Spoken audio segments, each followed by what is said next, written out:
Tonight at 6, cancer diagnosis, an aggressive form of prostate cancer former President Biden now faces. What his personal office says about the timing of when doctors discovered problems and what is next for his treatment. Plane crashes into the Potomac. A pilot rescued by Maryland first responders when the small aircraft reportedly caught fire. We're working to learn more about the scare in the skies. A new way to pay. Metro passengers will soon be able to swipe their credit cards at turnstiles. We're live with the details and the timeline. And it was a beautiful afternoon, a little bit of a breeze, low humidity, not too bad. Can we continue this nice weather starting a new shortened work week? Stick around for the answer coming up. And summer savings, from paying less at the movies to cracking down on junk fees. We're finding families several ways to stretch your dollar. You're watching the station covering all of the DMV. This is DC News Now. Good Sunday evening. Thank you for joining us for DC News Now at 6 o'clock. I'm Ben Dennis. We begin tonight with breaking news. Former President Joe Biden has been diagnosed with an aggressive form of prostate cancer. Mr. Biden's personal office says just last week he was seen by doctors for recently finding a prostate nodule after feeling urinary symptoms, adding that on Friday he was diagnosed with prostate cancer, which has metastasized or spread to the bone. Biden's office says while this represents a more aggressive form of the disease, the cancer appears to be hormone sensitive, which allows for effective management. The president and his family are reviewing treatment options with his physicians. President Trump and the First Lady say they wish the former president a fast and successful recovery. Stay with us as that story develops. All right, noon tonight, a pilot was rescued after a small plane caught fire and crashed into the Ptoic River yesterday. Maryland State Police say this happened just after 4 p.m. near the coast of the Naval Support Facility in Dahlgren, Virginia. Crews say that small seaplane caught fire during takeoff before the crash. Crews were able to rescue the pilot, had to be airlifted to the hospital. Nobody else was inside the plane at the time, and tonight, no word on the pilot's condition. It's also unclear what caused the plane to catch fire. We've also learned that 2 people were rescued after they were found clinging to the tree on the Potomac just yesterday. This is a separate incident. Crews say they were called in around 6 last night in the area of Riley's Lock, where they found 2 people in the water there in Montgomery County. They were rescued and taken to the shore in a boat where they were treated for non-life-threatening injuries. Officials say they were somehow separated from their own boat that was swept away due to the river's strong current. Meteorologist Scott Sumner standing by, and Scott, no doubt the river was choppy yesterday after all that rain. The good news right now, a little reprieve, a calm Sunday that we have. Yeah, I felt good outside, a little bit of a breeze. We talked about it yesterday. And how about this? I mentioned the high for the day would be 78. We've nailed it here in the weather department at DC News Now. Weather Center, 78 was the high today. The average should be 77, right on par from that. A morning low was 68. The average should be 59. Record high of 96 set back in 1877. We're going to see those temperatures tonight dip into the 50s here, upper 50s in the district, so a little cooler tonight than it was last night. But because we're still going to continue to see a bit of a wind here, we're not going to see ideal radiational cooling. So these numbers could be a lot lower if, and that's if, the winds die down. But right now, the winds are going to be staying a little bit higher than normal. Now, as we fly down again, I've talked about this front being off our coast and further out into the Atlantic Ocean yesterday.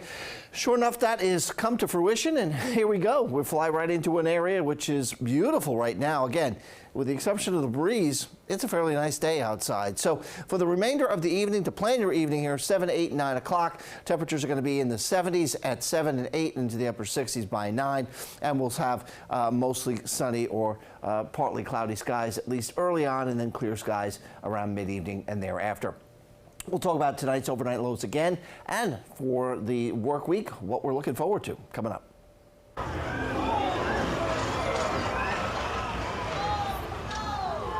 That was the horrifying scene overnight in New York. A Mexican naval ship crashed into the Brooklyn Bridge, leaving crew members dangling on the masts. Onlookers witnessed the moments the masts hit the bridge deck as drivers were on the pavement above.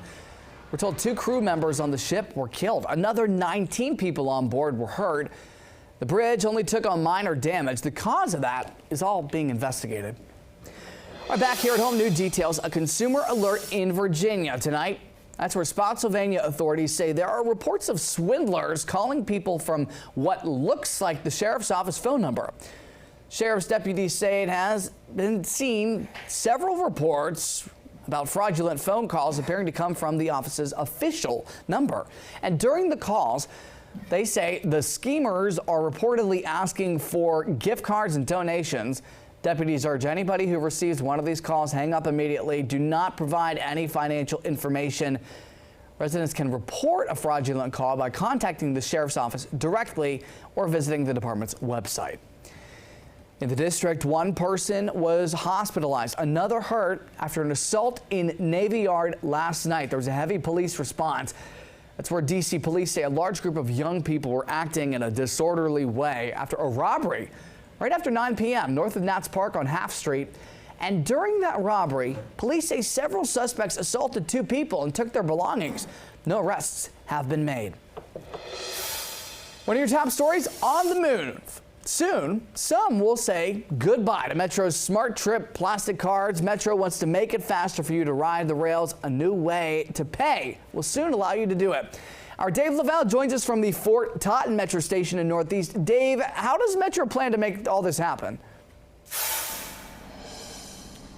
Well, right now, you use the smart card to get on and off the train, but you can often lose precious moments if you simply don't have enough money on this. However, Metro believes it solved that problem. Metro staff is testing a new system that allows you to use your credit card to use the train.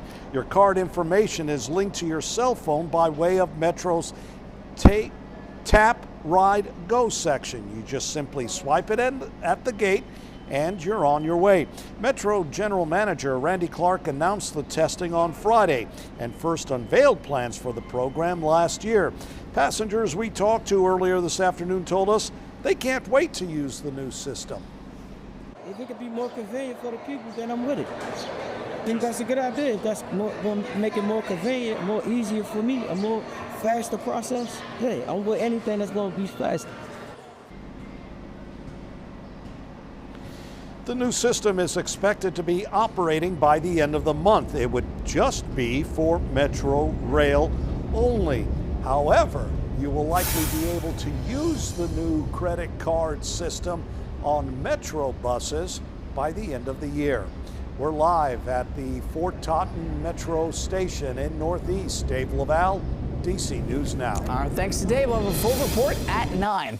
Got an update tonight after that deadly explosion outside a fertility clinic in California yesterday. The FBI and Palm Springs police say a 25-year-old suspect was found dead after what they call an act of terrorism at that reproductive health facility. The blast debris field was several blocks wide, reportedly hurt 4 other people, and the embryos inside the building were unharmed. The AP reports the suspect posted rambling writings online and tried to live stream all of this. Police are still looking for a motive. DC News Now is your local election headquarters. In Virginia, Democrat candidate for governor and former Congresswoman Abigail Spamberger is facing some backlash for her comments on the issue of right to work. Spamberger told our sister station in Richmond just last week that she would not support a full repeal of Virginia's law that allows anyone to work in Virginia without having to pay union dues. One political science professor says despite the controversy, Spamberger is still the party favorite in the gubernatorial race, and it's a sign of how she'll run her campaign. I think we're going to forget about this by November exactly, but I do think it doesn't really shuffle the dynamics in the Democratic Party. Spamberger is still going to run a fairly moderate campaign while still using those key Democratic issues like reproductive rights to say, I'm the person even progressives should vote for, and that Winsome Sears is no alternative, and staying home in this era of Trump is no alternative either. Spamberger has also received some criticism from Republicans. They say she isn't being truthful because she co-sponsored the PRO Act in Congress, which would have overridden Virginia's right to work law. Turning to tariff turmoil in the Trump trade war. This week, Walmart announced it will be raising prices because of tariffs. The major retailer is the latest company to pass along rising costs to shoppers. Our Marielle Carbone joins us at Walmart in Northeast D.C. with how customers are responding. Well, customers, they aren't happy. Many tell us they choose to shop at Walmart because the prices tend to be lower. So they say any increase will be a hit on their wallets. I choose to shop at Walmart because it's the prices and it's cheaper and you can get stuff what you want. But those value prices could soon be in jeopardy as the retail store warns price hikes are on the way. It's going to make people angry because the prices that people can't afford.